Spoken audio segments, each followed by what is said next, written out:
और अब बात करते हैं देश के सबसे बड़े सूबे यानी कि उत्तर प्रदेश को लेकर न्यूज वन इंडिया और मेट्राइज का सर्वे क्या कहता है। तो हमारा सर्वे एनडीए को 69 से लेकर 74 सीटें मिलने का अनुमान लगा रहा है।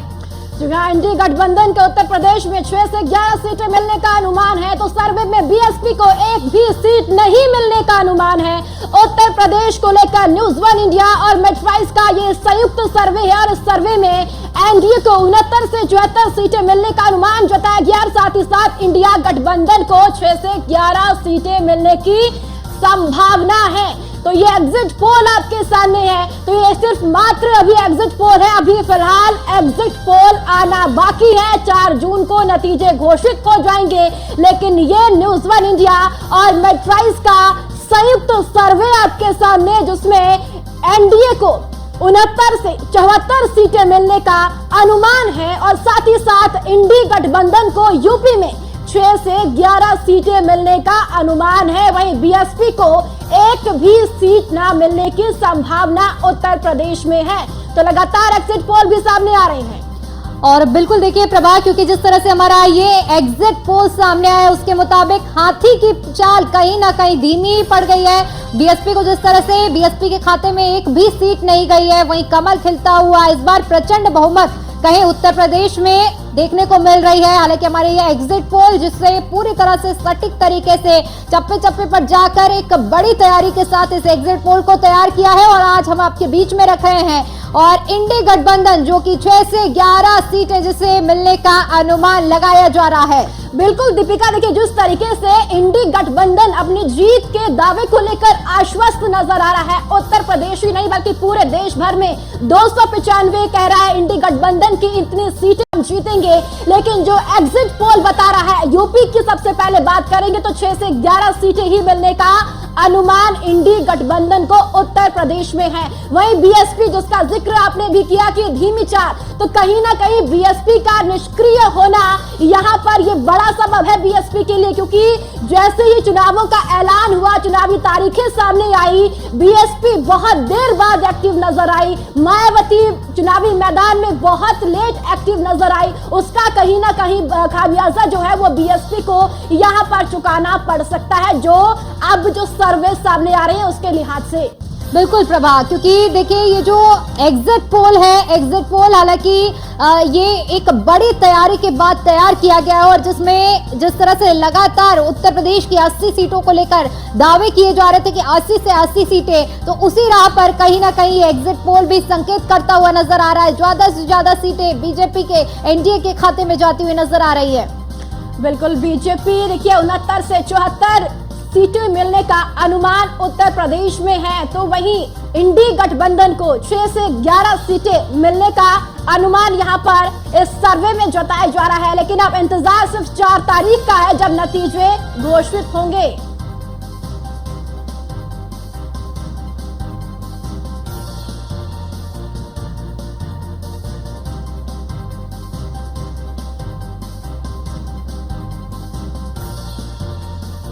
तो चलिए एग्जिट पोल के जरिए हमने आपको बताया कि इंडी गठबंधन और साथ ही साथ एनडीए को कितनी सीटें उत्तर प्रदेश में मिल रही है। तो ये एग्जिट पोल है, फिलहाल ये एग्जिट पोल नहीं है क्योंकि 4 तारीख को नतीजे घोषित होंगे, उसका इंतजार सभी को है। और इसी पर ज्यादा जानकारी के लिए हमारे संवाददाता एसके वाजपेयी लखनऊ से हमारे साथ जुड़ चुके हैं, सहारनपुर से विनीत शर्मा भी हमारे साथ है। सबसे पहले एसके वाजपेयी आपका रुख करूंगी, न्यूज वन इंडिया और मेट्राइज का संयुक्त सर्वे जो है 69 से 74 सीटें एनडीए को और वहीं इंडी गठबंधन को 6 से 11 सीटें मिलने का अनुमान है। अगर बात जमीनी स्तर की करें, आपका आकलन जमीनी स्तर पर क्या कुछ कहता है फिलहाल? बिल्कुल निश्चित तौर पर अगर हम देखें तो उत्तर प्रदेश में जिस तरीके से कांग्रेस और समाजवादी पार्टी मिलकर चुनाव लड़ रही थी, हालांकि 2019 में अगर हम देखेंगे तो समाजवादी पार्टी और बसपा का गठबंधन था, लेकिन बावजूद इसके वो चमत्कार जिसकी उम्मीद इंडिया गठबंधन की तरफ से उत्तर प्रदेश में की जा रही थी वो होता हुआ नहीं दिखाई दे रहा है। हालांकि अब तक जो सर्वे हैं जिसमें खासतौर पर न्यूज वन इंडिया ने अपने दर्शकों के लिए जो सर्वे कहीं ना कहीं किया है, जिसमें बहुत सारे लोगों से बात की गई, उनकी राय ली गई, क्या उनके मुद्दे थे, किन चीजों को लेकर वो वोट कर रहे हैं, इन बहुत सारे फैक्टर्स पर जब हमने चीजें देखी हैं तो कहीं ना कहीं ये चीजें साफ दिखाई दे रही हैं कि इंडिया गठबंधन को बड़ा झटका लगता उत्तर प्रदेश में दिखाई दे रहा है। जो नतीजे हैं कुछ 2014 के जैसे हैं। अगर हम 2014 को देखेंगे तो उत्तर प्रदेश में भारतीय जनता पार्टी और उसके गठबंधन को 73 सीटें मिली थी और कांग्रेस समाजवादी पार्टी को 7 सीटों पर संतोष करना पड़ा था। बसपा का खाता भी नहीं खुला था। हालांकि 2019 के अगर हम चुनाव को देखेंगे तो उस दौरान समाजवादी पार्टी और बसपा गठबंधन थी और बसपा को 10 सीटें, समाजवादी पार्टी को 5 सीटें, भारतीय जनता पार्टी को अगर हम देखेंगे तो 64 सीटें और 1 सीट कांग्रेस को मिली थी, जिसमें से अमेठी सीट भी राहुल गांधी हार गए थे। हालांकि 2024 तक समाजवादी पार्टी और अगर हम कांग्रेस की बात करें तो उत्तर प्रदेश में एक साथ गठबंधन में है। कांग्रेस 17 सीटों पर चुनाव लड़ रही है, बाकी सीटों पर समाजवादी पार्टी मैदान में है। तो ऐसे में बहुत सारी कोशिशें समाजवादी पार्टी और कांग्रेस की तरफ से उत्तर प्रदेश में अपनी जमीन तलाशने के लिए की गई थी, क्योंकि अगर हम पिछले चुनाव को देखेंगे 2009 में अगर हम जाते हैं तो उस दौरान उत्तर प्रदेश में 21 सीटें कांग्रेस के पास थी और कुछ इसी तरीके की जो सीटों का आंकड़ा रहा है वो समाजवादी पार्टी के पास भी था।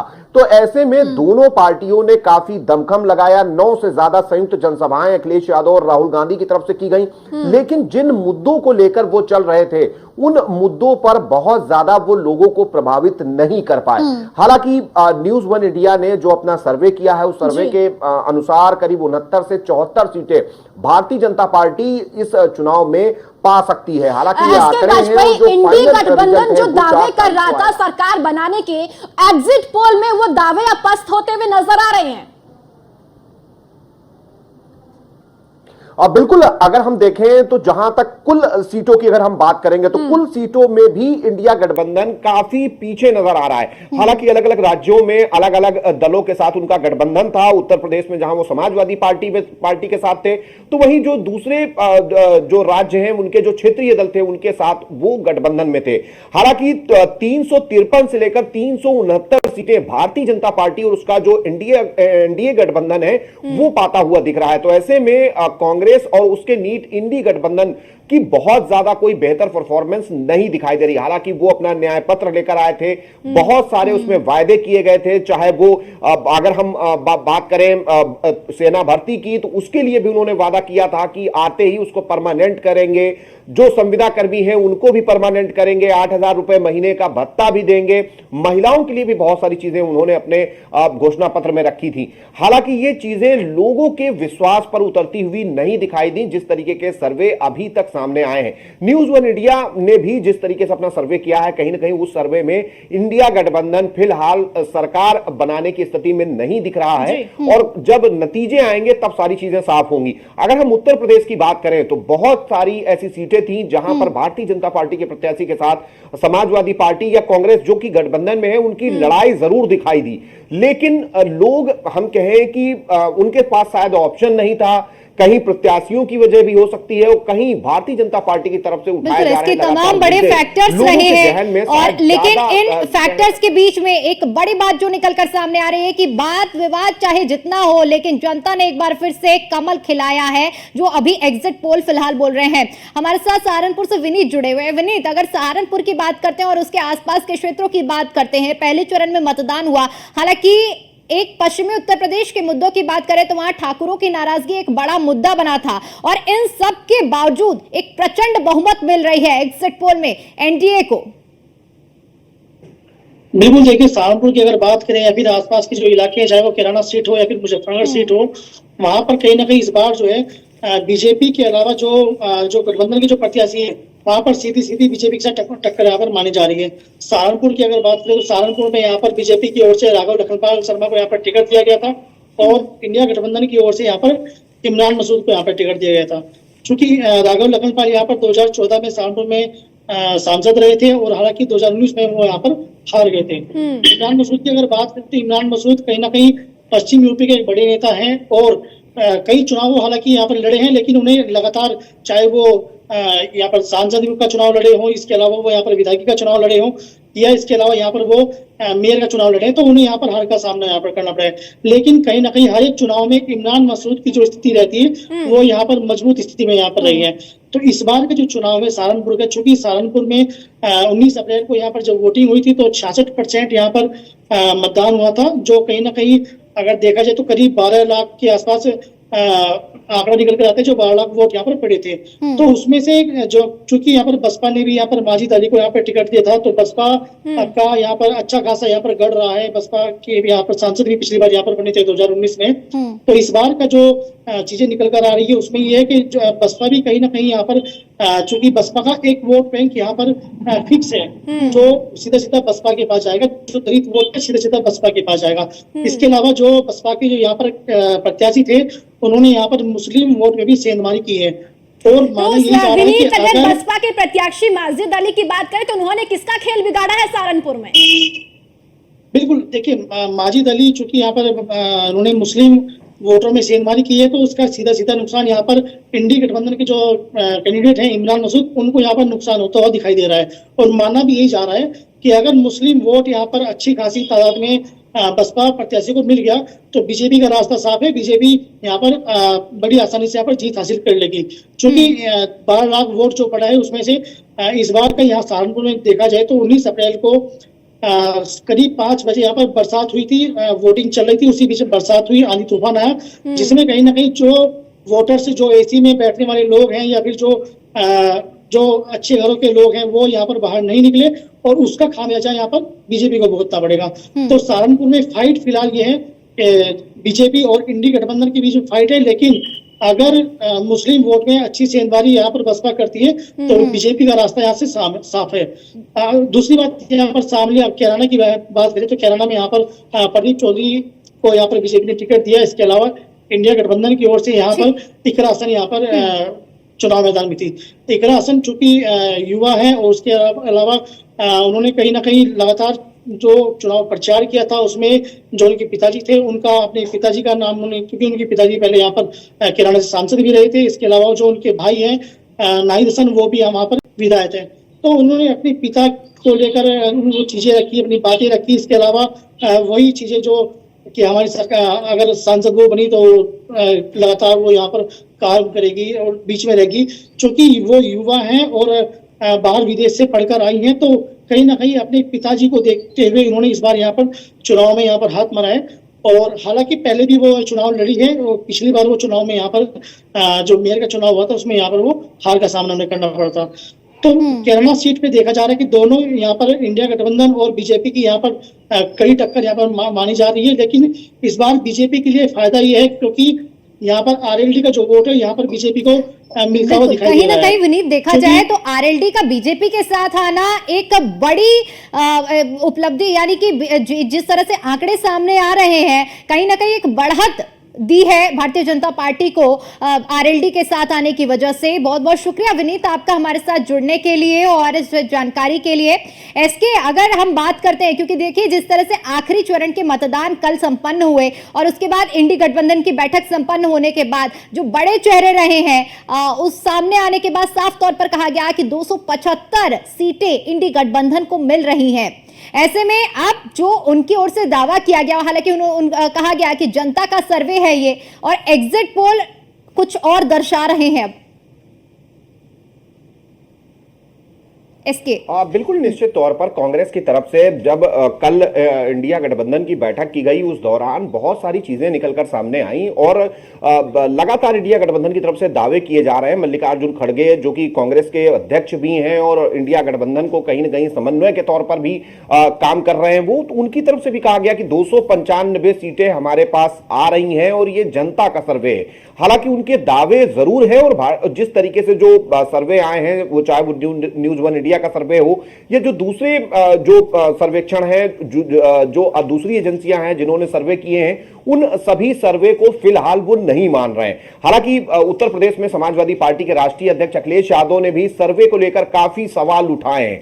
अब चूंकि नतीजे 4 तारीख को आएंगे, थोड़ा सा इंतजार जरूर करना होगा, लेकिन निश्चित तौर पर बहुत सारे ऐसे फैक्टर्स थे जो शायद इस चुनाव में काम कर रहे थे और जिस तरीके से इंडिया गठबंधन लगातार अपना कैंपेन चला रहा था, कहीं ना कहीं वो कैंपेन बहुत ज्यादा प्रभावी होता उत्तर प्रदेश में नहीं दिखाई दिया। और यही एक वजह है कि भारतीय जनता पार्टी जो अभी तक आंकड़े हैं उसके अनुसार सरकार में फिर वापसी करती हुई दिख रही है। निश्चित तौर पर प्रधानमंत्री मोदी कहीं न कहीं इतिहास रचने की ओर है और जिस तरीके से चीजें आगे बढ़ी हैं, हालांकि बिल्कुल अब इंडी गठबंधन और एनडीए तमाम अपने दावे कर रहा है यहाँ पर सरकार बनाने के लिए। एसके फिर से आपके पास लौटती हूँ। हमारे साथ मुजफ्फरनगर से सचिन जौहरी हमारे संवाददाता जुड़ चुके हैं। सचिन, संजीव बालियान और हरेंद्र मलिक, साथ ही दारा सिंह प्रजापति जो कि बसपा से चुनावी मैदान में है। अब एग्जिट पोल तो सामने आ गए, लेकिन एग्जिट पोल का इंतजार फिलहाल अभी सभी को है। 4 जून का इंतजार अब सब लोग करते हुए नजर भी आ रही है। अब बात मुजफ्फरनगर लोकसभा सीट की करते हैं तो फिलहाल हाल और स्थिति क्या आपको देखने को मिल रही है? आकलन क्या कहता है मुजफ्फरनगर सीट को लेकर?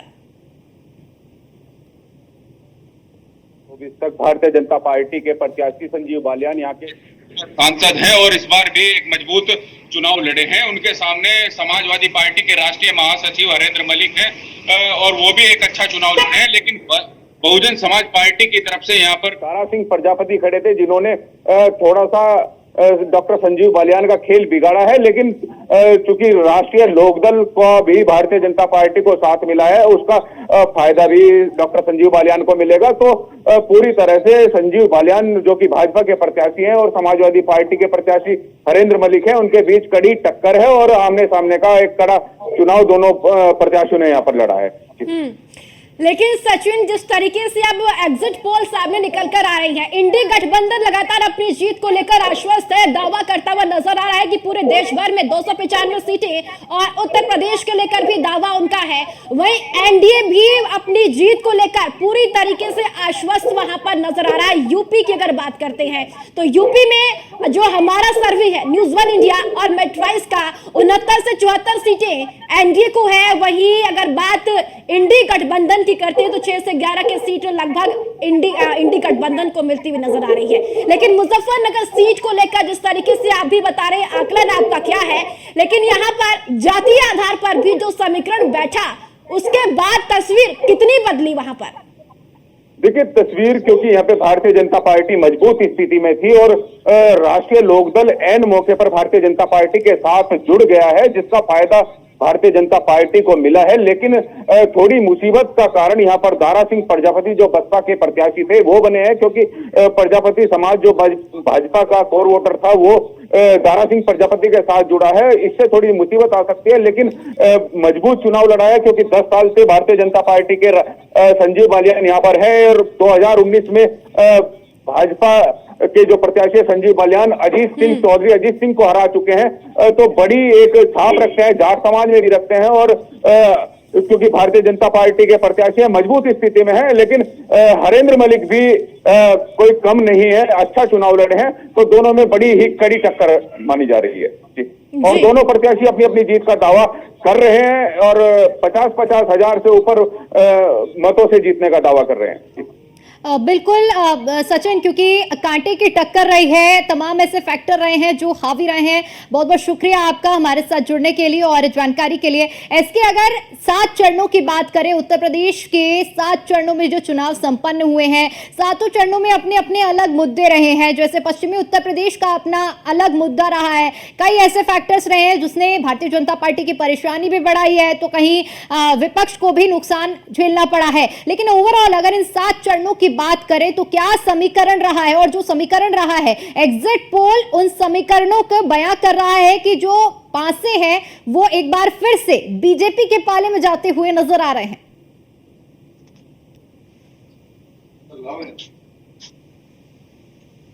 जनता पार्टी की चाहे वो प्रदेश सरकार हो या केंद्र सरकार हो, लगातार उन्होंने महिलाओं को काफी कुछ टारगेट किया है। और इस अगर हम 2024 चुनाव की बात करें तो जो एक सबसे बड़ा फैक्टर है वो ये है, जिन पर शायद अभी खुलकर बात नहीं हो रही है। अभी हम भारतीय जनता पार्टी के संगठन को देखने वाले जेपीएस राठौर हैं, जिन्होंने लंबे वक्त तक इस संगठन को देखा है। शायद इस जीत में महिलाओं की बड़ी भूमिका वो बता रहे थे और कुछ हद तक ये भूमिका कहीं न कहीं सर्वे के जो अभी तक आंकड़े हैं उनसे साबित होती हुई भी दिखाई दे रही।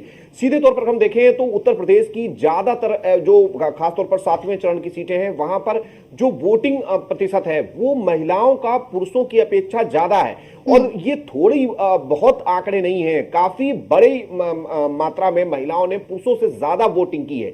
मतलब साफ है कि भारतीय जनता पार्टी की सरकार ने जिस तरीके से महिलाओं को आगे बढ़ाने की कोशिश की, चाहे वो घर के मुखिया के तौर पर जो राशन वितरण हुआ वो महिला के नाम पर हुआ, रसोई गैस कनेक्शन दिया गया तो महिला के नाम पर दिया गया, बिजली कनेक्शन दिया गया तो वो महिला के नाम पर दिया गया। इस तरीके से बहुत सारी चीजें महिलाओं को लेकर भारतीय जनता पार्टी ने की थी। और शायद जो सुरक्षा का माहौल उत्तर प्रदेश में बना है, जिस तरीके से पिछले अगर हम कुछ चुनाव को देखें 2017, 2019, 2022 और अब 2024, तो जिस तरीके का माहौल आज दिखाई दे रहा है, कहीं ना कहीं ये सुरक्षा का माहौल और शांतिपूर्ण चुनाव ये बता रहे हैं कि चीजें लोगों ने पसंद की हैं, खासतौर पर महिलाओं ने। और यही एक वजह है कि महिलाएं पुरुषों से आगे बढ़कर वोट कर रही हैं। अगर हम उत्तर प्रदेश की बस्ती सीट की बात करें, जहां पर महिला और पुरुष वोटर के बीच का जो अंतर है वो करीब 7% है। मतलब 7% ज्यादा महिलाओं ने पुरुषों की अपेक्षा बस्ती सीट पर वोट किया है। मतलब साफ है कि जो नाराजगी लोगों में रही भी होगी तो शायद वो नाराजगी महिलाओं ने दूर कर दी है। और यही वजह है कि भारतीय जनता पार्टी तीसरी बार सत्ता में वापसी करने जा रही है। हालांकि जो प्रधानमंत्री का नारा था आधी आबादी को लेकर, उन्होंने कहा जिस तरीके से जातिगत जनगणना का मुद्दा विपक्ष ने उठाया, बिल्कुल एसके, क्योंकि जिस तरह से तैयारी भारतीय जनता पार्टी कर रही थी और हर जातीय वर्ग को साधने का प्रयास किया जा रहा था, कहीं ना कहीं सार्थक होता नजर आ रहा है।